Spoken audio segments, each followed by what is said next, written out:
Nos diz assim a santa palavra de Deus. Havendo-te, pois, o Senhor teu Deus introduzido na terra que, sob juramento, prometeu a teus pais, Abraão, Isaque e Jacó, te daria grandes e boas cidades que tu não edificaste, e casas cheias de tudo que é bom, casas que não encheste, e poços abertos que não abriste, vinhais e olivais que não plantaste. E quando comeres e te fartares, guarda-te para que não esqueças o Senhor, que te tirou da terra do Egito, da casa da servidão. Até aí, vamos orar. Ó Deus Santo, Deus Todo-Poderoso, nós nos colocamos reverentemente diante da Tua palavra e nós pedimos que o Senhor nos abençoe ao meditarmos nela, ao aprendermos com ela, aprendermos mais sobre Ti, que não saiamos daqui da mesma forma e que, apesar de mim, ó Deus, os meus irmãos sejam abençoados essa noite. É o que eu peço, é o que nós pedimos, em o nome santo do Senhor Jesus. Amém. Os irmãos podem se assentar.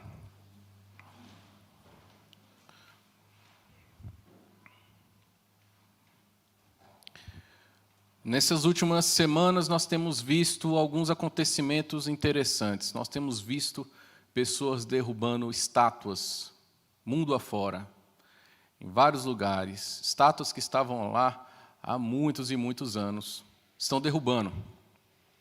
E isso chamou a minha atenção pelo seguinte motivo. Você já parou para pensar nessa prática humana de erigir estátuas? Colocá-las em lugares altos, lugares visíveis, para que todos possam ver, lugares públicos. Você já reparou nisso? Nós temos estátuas, irmãos, de Cristóvão Colombo, nós temos estátuas, lá na Escócia tem uma estátua de William Wallace. Você já viu aquele filme Coração Valente? Pois é, tem uma estátua do William Wallace lá na Escócia. Não o do filme, o verdadeiro. Tem uma estátua de Winston Churchill, que lutou bravamente contra o nazismo em Londres. Temos estátuas de Santo Agostinho, estátuas de João Calvino, estátuas de John Knox, estátuas de Lutero. As cidades fazem estátuas de seus fundadores. Nós temos aqui em Brasília, temos lá na região central, nós temos lá uma estátua, bem no alto, de Juscelino Kubitschek. Aqui em Sobradinho, nós temos a casinha de João de Barro, ali da 8, tem a melancia. Estátua de Santos Dumont, eu não sabia, não. Essa eu nunca vi. Pois bem, meus irmãos, mas por que nós fazemos isso? Por que os homens fazem isto? Quando você coloca uma estátua em um lugar visível, é como se você estivesse dizendo: ninguém pode jamais esquecer o que este homem fez. Ninguém pode esquecer quem foi este homem. Dentre os que eu selecionei aqui, dos que eu mencionei, eu selecionei Cristóvão Colombo. Para pensar. Um homem sai lá da Europa e vai para uma terra que ele nem sabe se existe. Ele se lança ao mar num tempo que não existem transatlânticos, num tempo em que as condições de vida eram tão difíceis, ele tinha que sobreviver ao mar. Chegando lá, ele não sabia o que ia encontrar, mesmo que tivesse alguma noção, não tinha como saber. Não é como hoje, que a gente tem vídeo lá da China, e a gente sabe mais ou menos como é, que você pode entrar ali no Google Maps e dar uma andada no lugar para onde você está indo. Cristóvão Colombo não era assim. Ele se lançou ao mar para um completo desconhecido, para chegar numa terra que ele não conhecia, passou por lugares onde muitos diziam que haviam monstros marinhos que podiam derrubar, que podiam afundar a sua embarcação, mas ele foi mesmo assim. E há historiadores que dizem que o que o moveu não foi um ímpeto mercantil de comprar mercadorias, mas foi o desejo de levar o cristianismo para outras terras, aonde ele ainda não estava. Eu pergunto, meus irmãos, uma atitude como essa é para ser lembrada? Tal coragem não é inspiradora para qualquer um que venha conhecer essa história? É justo que façamos uma estátua de um homem assim.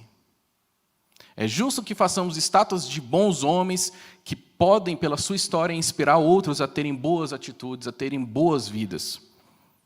Mas, meus irmãos, se homens merecem ter estátuas, quanto mais o nosso Deus. Se homens merecem ser lembrados por todas as gerações que vierem depois deles, quanto mais o nosso Deus merece ser lembrado. O livro de Deuteronômio é um livro que trata disso. É um livro que lembra o povo de Israel quem é Deus. Por que eles saíram do Egito? É um livro que trata de lembrar. A palavra de Deus, a Bíblia, ela é essa estátua. É a estátua de Deus. Que quando nós olhamos para ela, nós lembramos quem é Deus. Nós não esquecemos quem é Deus quando nós olhamos para essa estátua que é a palavra de Deus. E eu quero hoje, meus irmãos, pregando a palavra de Deus, proclamando a palavra de Deus, eu quero falar com vocês a respeito do Deus que é inesquecível. Quero trazer à sua memória quem é esse Deus. Quero falar com você quem é esse Deus ao qual nós estamos cultuando esta noite. A primeira coisa que nós aprendemos nesse pequeno trecho que nós lemos é que o Deus inesquecível, ele é um Deus que cumpre as suas promessas. Verso 10. Acompanha comigo aí na sua Bíblia. Havendo-te, pois, o Senhor teu Deus introduzido na terra que, sob juramento, prometeu a teus pais, Abraão, Isaque e Jacó, te daria grandes e boas cidades que tu não edificaste.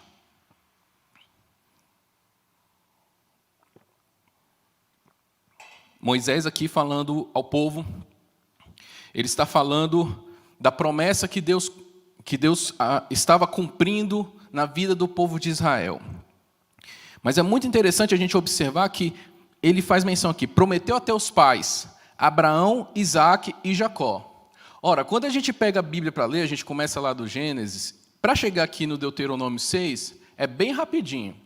Em pouquinho tempo você chega, poucos dias você chega. Só que quando Moisés faz essa menção, nós temos que pensar que Abraão, Isaque e Jacó, ele está falando de um tempo de cerca de 500 anos. O povo de Israel passou 400 anos no Egito. Fora isso, ainda tem a história de Abraão todinha, ainda tem aqui no final da caminhada do deserto, cerca de 40 anos. Então, Moisés está remontando a promessa de Deus para cerca de 500 anos antes. Você já parou para pensar do que é 500 anos? O que são 500 anos? O Brasil tem 500 anos de existência. Você se sente muito próximo de Pedro Álvares Cabral? Você se sente muito próximo de Pero Vaz de Caminha? Que vieram ao Brasil, pisaram aqui no solo do Brasil no seu descobrimento? Não, nenhum de nós se sente próximos deles. E a distância temporal que existe entre nós e Pedro Álvares Cabral é mais ou menos a mesma que existia desse povo ao qual Moisés estava falando, ao qual Deus estava falando, relembrando da promessa que ele havia feito, e o tempo de Abraão, Isaque e Jacó. É essa distância temporal. Vejam como eles estavam distantes. Vejam como a promessa de Deus, para falar da promessa de Deus, Moisés foi lá longe. Pare para pensar na longevidade dessa promessa de Deus. Pare para pensar na longevidade das promessas de Deus. Porque, meus irmãos, nós desanimamos se passamos uma semana orando por uma causa e Deus ainda não respondeu. Mas o tempo de Deus não é assim como o nosso. Uma semana, um mês, um ano. As promessas de Deus, elas se cumprem a longo prazo também. Deus pode responder imediatamente você. Deus pode responder você em um dia, em 2 dias, 3 dias, em uma semana, um mês, um ano. Mas Deus pode responder também para além do tempo da sua vida. Se Deus prometeu, Ele vai cumprir. É isso que nós precisamos entender. Abraão viveu a vida inteira confiado nas promessas de Deus, viveu muitos anos ali ouvindo a voz de Deus. Abraão não viu essas promessas se cumprindo, mas mesmo assim ele foi chamado de pai da fé. Mesmo assim ele foi chamado de herói da fé. Porque ele não descreu das promessas de Deus, mesmo não as tendo visto se cumprir. Abraão não descreu, porque ele sabia que esse Deus, que é inesquecível, é o Deus que cumpre as suas promessas. As promessas dele não vão falhar, meus irmãos. Às vezes nós, passando pelas dificuldades no mundo, nós oramos: a Deus, Jesus, volta logo, Jesus. Agora pare para pensar um pouquinho. Entre a primeira profecia de que Jesus viria e o cumprimento dessa profecia, nós temos ali pelo menos uns 4.000 anos. 4.000 anos para Deus cumprir a promessa dele. E entre a promessa, contando ali de Jesus na sua primeira vinda, entre a sua segunda vinda, nós temos 2.000 anos. Então, partindo dessa lógica aí que eu acabei de apresentar, essa lógica bem fraquinha, mas nós temos aí 2.000 anos ainda para esperar, ainda está dentro do prazo de Deus. Se Jesus voltar só daqui a 2.000 anos, ainda está dentro do prazo de Deus. A gente tem muitos grupos cristãos, muitos irmãos nossos que vivem numa expectativa de uma iminente volta de Jesus, mas a verdade é que Jesus não disse quando ele iria voltar. Não tem como a gente saber. A única coisa que tem como a gente saber, meu irmão ou minha irmã, é que Deus vai cumprir a promessa dele. Pode demorar 10, 15, 20, 30, 100, 200 ou 1.000 anos, mas que Deus vai cumprir, ele vai cumprir, porque esse Deus é o Deus que cumpre promessas. Ele não esquece as suas promessas. As promessas que se cumprirão de Deus, também atente, são as promessas que realmente foram feitas por Deus. Cuidado com aquilo que você considera promessa de Deus para a sua vida. Cuidado com aquilo que você entendeu que é uma promessa de Deus para você. Cuidado com aquilo que alguém disse que é promessa de Deus na sua vida. Cuidado. Porque se ele não disse, ele não tem responsabilidade nenhuma com isso. Mas quando Deus diz, essa promessa é certa. Então, se você quiser uma promessa de Deus segura, de fato, você vem para a palavra de Deus. Não procure promessas de Deus em lugares duvidosos. Procure promessas de Deus em lugares seguros. Aqui você tem milhares de páginas de promessas de Deus. Quer ouvir a voz de Deus? Está aqui. É o que Deus tem para a sua vida. As promessas de Deus, elas se cumprirão. Nós podemos ter certeza disso. E o Deus que é fiel, o Deus cujas promessas não falham, esse é o Deus que não pode ser esquecido. Em segundo lugar, o Deus inesquecível, o Deus que não pode ser esquecido, é Deus que dá o sustento. Vamos pegar ali no finalzinho do verso 10. A partir de te daria grandes e boas cidades que tu não edificaste, e casas cheias de tudo o que é bom, casas que não encheste, e poços abertos que não abriste, vinhais e olivais que não plantaste.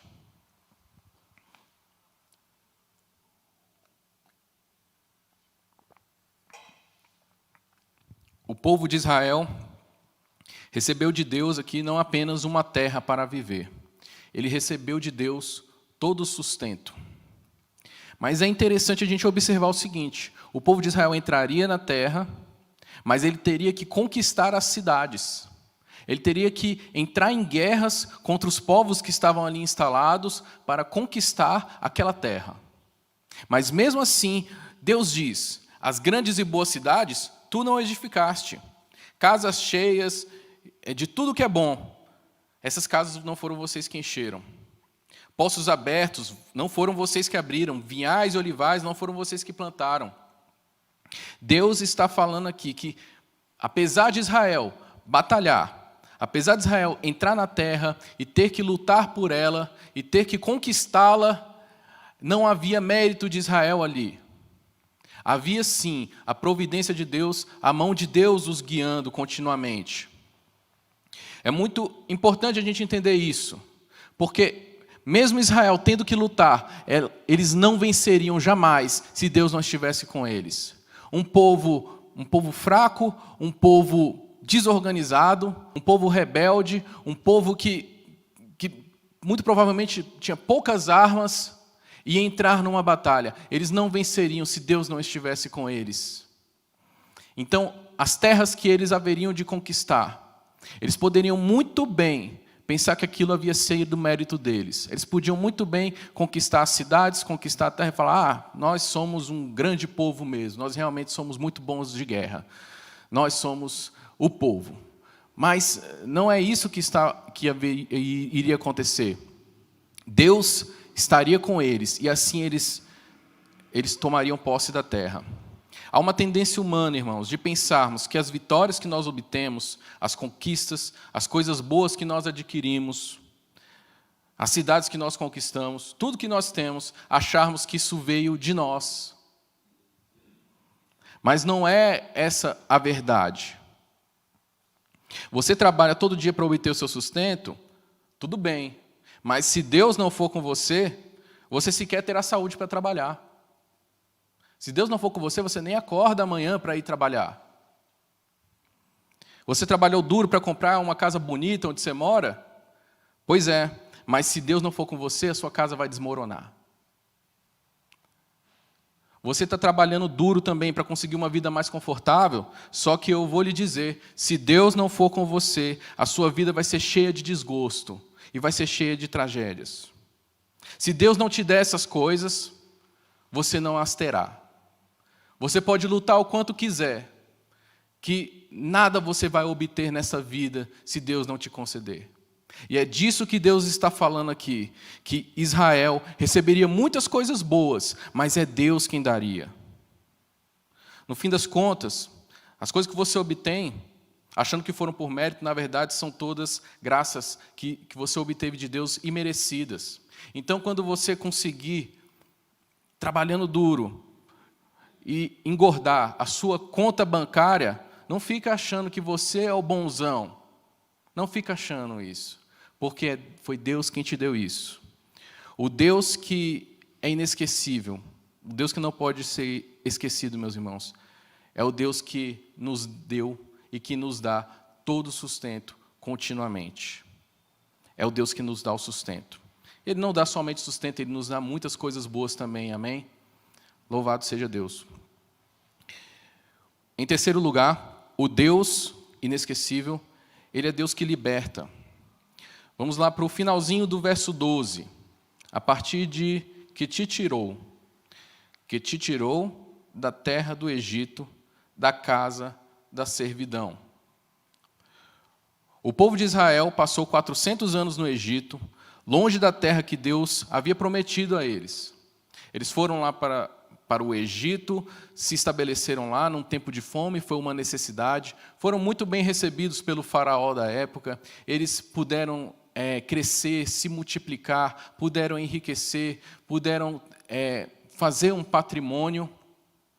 Mas chegou um tempo em que as coisas não estavam mais tão doces. Chegou um tempo em que um faraó, vendo que o povo crescia, vendo que o povo estava crescendo e se tornava uma possível ameaça, ele começou a subjugar o povo e começou a escravizá-los. Eles então precisavam sair daquela terra. Não dava mais para ficar ali. Porque Israel não tinha mais liberdade, eles estavam sendo maltratados naquela terra. Mas eles não podiam sair dali de qualquer jeito. Era uma situação muito complicada. Porque foi criado todo um sistema, os irmãos imaginem, em 400 anos foi criado um sistema em que Israel estava inserido. O faraó não haveria de liberá-los assim facilmente. Apesar de temê-los, o faraó os queria ali, mas os queria ali debaixo da mão dele. Ele queria o povo de Israel ali, mas ele queria o povo de Israel bem controladinho. Nessa situação, Israel precisava sair dali. Então, uma intervenção divina se tornou necessária. Foi necessário que Deus agisse com mão forte, enviando as 10 pragas do Egito, as 10 pragas que todos nós conhecemos, e até o ponto em que o faraó teve que liberar o povo para sair do Egito e seguir caminho para a sua terra. Mas o que é interessante é que quando Deus fala com Faraó, deixa o meu povo sair da sua terra. Ele fala assim, Êxodo 9:1 diz assim, deixa ir o meu povo para que me sirva. Agora para pensar no que a gente acabou de ler. No finalzinho do verso 12, Deus está dizendo para Israel, o Senhor te tirou da terra do Egito, da casa da servidão. Mas Ele tirou Israel da casa da servidão, para quê? Êxodo 9:1, para que me sirva. Ora, parece contraditório, não parece? Deus tirou da casa da servidão, mas levou Israel para servir. A diferença aqui, irmãos, é a quem Israel haveria de servir. Israel, ali no Egito, estava servindo ao faraó, estava servindo aos deuses, quem sabe os tijolos que eles fabricavam não serviriam para construir templos aos deuses pagãos do Egito. Eles estavam servindo aos outros deuses, mas eles precisavam sair para poder cultuar com toda a inteireza de coração o Deus deles. A situação estava insustentável, é porque Israel precisava servir a Deus, e Israel não podia servir a Deus ali no Egito. Israel poderia servir a Deus no deserto, mas não poderia servir a Deus no Egito, porque ali Israel estava sendo forçado a servir a outros, a servir a Faraó, a servir aos deuses pagãos do Egito, porque Deus exige exclusividade. Só que, por que Deus fala que tirou Israel da casa da servidão? É porque, meu irmão e minha irmã, nós precisamos entender uma coisa, que a liberdade verdadeira, você ter a sua carta de alforria de escravidão, não é você viver segundo a sua vontade, conforme você bem desejar. Liberdade verdadeira você só encontra quando você pode servir a Deus com toda a inteireza do seu ser. Só existe liberdade quando você pode estar só você e Deus, sem dever nada a ninguém, e poder servi-lo com todo o seu coração. Só aí que há verdadeira liberdade. E para Israel poder experimentar essa liberdade, precisava sair do Egito. E é isso que Deus fez também conosco, meus irmãos. Deus, lá na eternidade, lá no princípio de tudo, Ele escolheu cada um dos seus servos, cada um dos seus filhos, cada um daqueles que o serviriam com inteireza de coração, e os tirou do mundo, os levou para o seio da igreja, os levou a Cristo, para que eles pudessem ser libertos de tudo aquilo que os escravizava, para que pudessem ser libertos de Satanás, para que pudessem ser libertos dos seus próprios pecados, para poderem servir a Deus com inteireza de coração, com toda a inteireza do seu ser. É para isso que nós fomos salvos. É para isso que o crente foi salvo e foi trazido à presença de Jesus Cristo, para que ele possa servir a Deus com inteireza de coração. E isto, meu irmão, é liberdade. E eu vou dizer a você por que isso é liberdade. E liberdade não é o que o mundo prega, que é viver segundo as suas próprias vontades, segundo o seu bel prazer, segundo a sua cabeça. É porque pecado escraviza. Servir a Deus não é pesado. Pesado é você viver escravo do pecado. Quer ver como o pecado escraviza? Você já teve pecado que você teve que lutar para tirar da sua vida? E às vezes você está lutando, você ainda não consegue tirar. Você quer tirar, mas não consegue. Sabe por que isso? Porque pecado escraviza. E em Cristo nós podemos ter a verdadeira liberdade e ser livres do pecado, ser livres do jugo de Satanás. Servir a Cristo é verdadeira liberdade.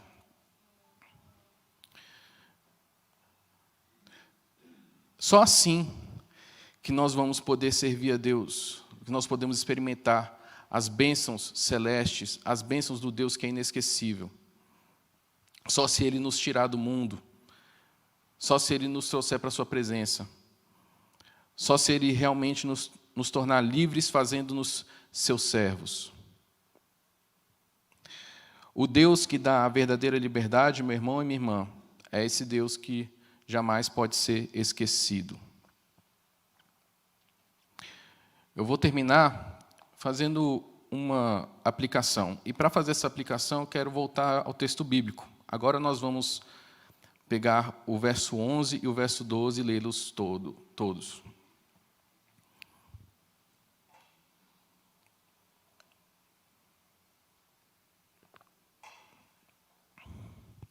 E casas cheias de tudo que é bom, casas que não encheste, poços abertos que não abriste, vinhais e olivais que não plantaste, e quando comeres e te fartares, guarda-te para que não esqueças o Senhor, que te tirou da terra do Egito, da casa da servidão. Eu espero que você esteja aí se perguntando, o que eu vou fazer agora diante desse Deus? Um Deus que cumpre as suas promessas, que é fiel, que não falha em cumprir as suas promessas. Um Deus que nos dá todo o sustento, tudo de que necessitamos, que nos dá muitas coisas boas. O Deus que verdadeiramente nos liberta, nos dá a verdadeira liberdade. O que eu vou fazer diante desse Deus? A resposta está aqui. Quando comeres e te fartares, guarda-te para que não esqueças o Senhor que te tirou da terra do Egito. Não esqueça o Senhor. Diante desse Deus maravilhoso, poderoso, um Deus que é muito maior que nós. O que Ele requer de nós? Que não o esqueçamos, que você não esqueça. Não é à toa, irmãos, que nos últimos séculos, nos últimos tempos, quando o homem se desenvolveu muito na ciência, se desenvolveu muito nas técnicas, na tecnologia, na medicina, na sociedade, o homem conseguiu muitas evoluções. Não é à toa que foi nesse tempo em que surgiram filosofias que dizem que Deus está morto. Porque o mundo, desfrutando de muitas coisas boas, esqueceu de Deus. E é exatamente isso que essas filosofias dizem. Dizem que esse Deus está morto porque o homem não precisa mais dele. O homem, ele começou a desfrutar, começou a desfrutar de muitas coisas boas na terra e disse, eu não preciso mais de Deus. Nós vivemos numa geração que desfruta de muitas coisas boas. Não é leviano dizer que qualquer cidadão comum hoje tem uma vida muito melhor do que de um rei de 100, 200 anos atrás. Para vocês verem como hoje a vida está melhor. Mas essa vida melhor, essa vida boa, essa vida cheia de coisas boas que Deus nos dá, elas podem nos fazer esquecer de Deus. Às vezes nós estamos vivendo uma vida tranquila. Às vezes nesse tempo de Covid-19, de coronavírus, não aconteceu nada com você, seu emprego está mantido. Às vezes você está tudo bem, não aconteceu nada, ninguém pegou a doença. Está tudo bem na sua vida, está tudo bem na sua família. Às vezes isso pode nos fazer esquecer Deus, mas a que Deus nos chama hoje é que não esqueçamos dele. O que eu quero chamar você, irmão, é para você não esquecer desse Deus. Esquecer na Bíblia, quando está ligado ao nome de Deus, a palavra esquecer no Velho Testamento, às vezes fala de não esquecer os mandamentos de Deus. Às vezes fala de não esquecer os feitos de Deus. Às vezes fala de não esquecer os caminhos de Deus, a aliança dele, a lei dele, a sabedoria dele. São todos sentidos em que a Bíblia traz o esquecer quando ligados a Deus. Então esquecer, quando eu digo para não esquecer, não é só para você trazer na sua mente Deus. Deus, vou lembrar, Deus. Não é isso. Não esquecer Deus é você seguir os mandamentos dele, é você lembrar dos mandamentos dele, é você meditar nos mandamentos dele, meditar na palavra dele, e cumprir isso, e obedecê-la. Não esquecer Deus é glorificá-lo pelos feitos dele. Não esquecer Deus é você guardar a aliança que você tem com Deus, guardar os votos que você tem com Ele. Não esquecer Deus, meus irmãos, é viver essa vida de liberdade, que é servindo ao nosso Deus, servindo ao único Deus que é vivo, que é verdadeiro, o Deus que te deu tantas coisas boas, o Deus que vai cumprir todas as promessas dele, o Deus que te salvou. Esse é o nosso Deus, o Deus que nós estamos cultuando aqui hoje. Amém? Vamos orar. Pai Santo, nós louvamos a Ti pela Tua grandeza, pela Tua bondade. Louvamos a Ti porque Tu és fiel. Porque, ó Deus, mesmo nós, com as nossas falhas, com os nossos pecados, Tu permaneces fiel.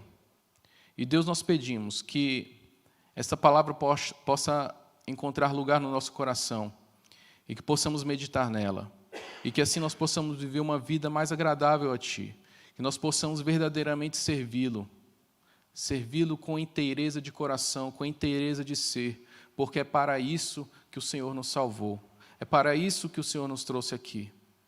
Ajuda-nos, ó Deus, e que possamos encher o nosso coração de alegria, de paz, de fascínio por esse Deus, que é um Deus inesquecível, que és Tu, ó Deus. Assim nós oramos em nome de Jesus. Amém.